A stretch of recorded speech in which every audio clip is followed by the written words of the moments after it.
Yo, what is going on? Thanks for tuning in. Today we've got a unboxing video. Haven't done one of these for a little bit, and this one I think will be somewhat interesting. I think I know which one this is, but we're going to pop this guy open and take a look. So I had ordered a couple of knives the other day, and this one's either a Ganzo or nope, this one is the Eafengrow. So I've seen a few of these around. This is kind of an interesting box for it being an extremely budget knife. This guy ran 20 or 26 bucks. So I'm curious to see how this performs. Supposedly it is a D2 steel. Oh, this guy's bigger than I thought. Huh. Pretty beefy. So yeah, supposedly this is in D2. I grabbed it because for under 30 bucks with an axis lock, I was kind of intrigued. I was also intrigued because this one is just a hole, an opening hole, but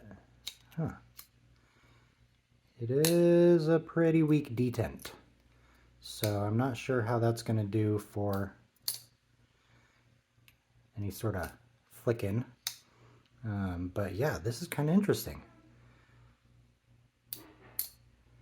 Decent action, actually. I'm surprised. This is actually a really heavy blade. This is not a light knife, it seems. But yeah, I've seen this brand floating around on Amazon. I've seen a couple people do some reviews on some of the other models, not this one. And so I was like, you know what? Let me give that a try. Curious about other axis locks.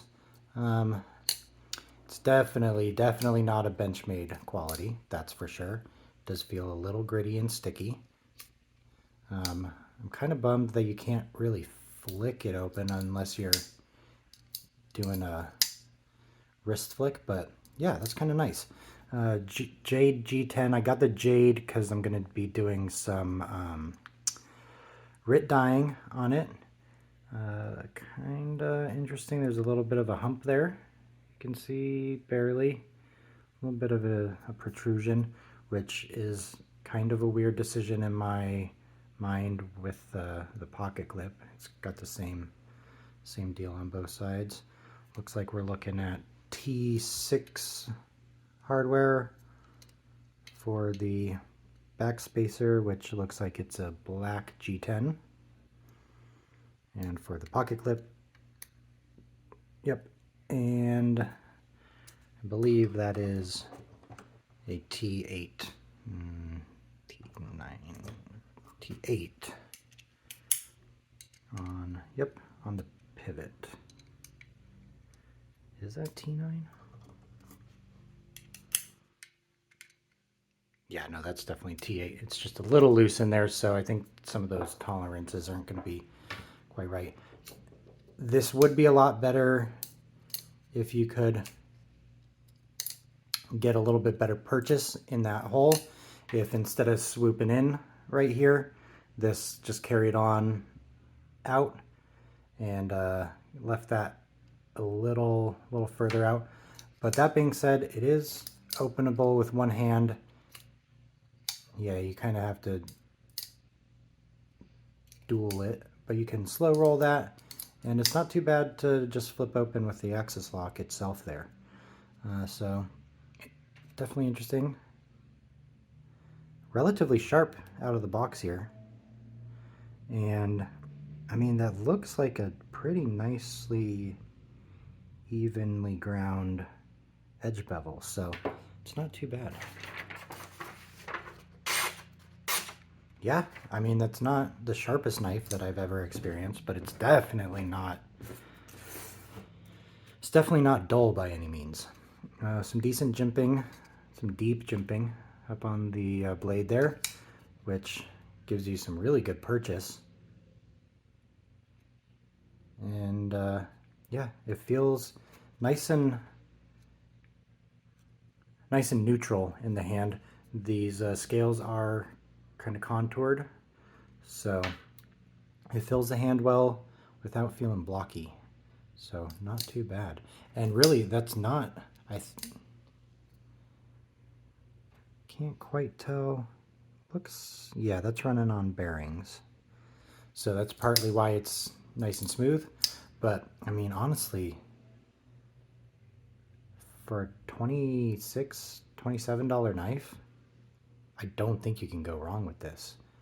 Now it remains to be seen whether or not this is, you know, an actual quality, well heat treated high HRC or high-ish HRC D2. But if it is, you know, if it's a D2 along the lines of like a QSP D2, then this is going to be absolutely fantastic budget knife. So, ooh, yeah, that's not bad.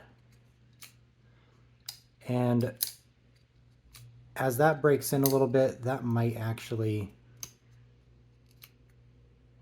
yeah, it's a little, oh, there we go. It's a little tough to access that, that hole.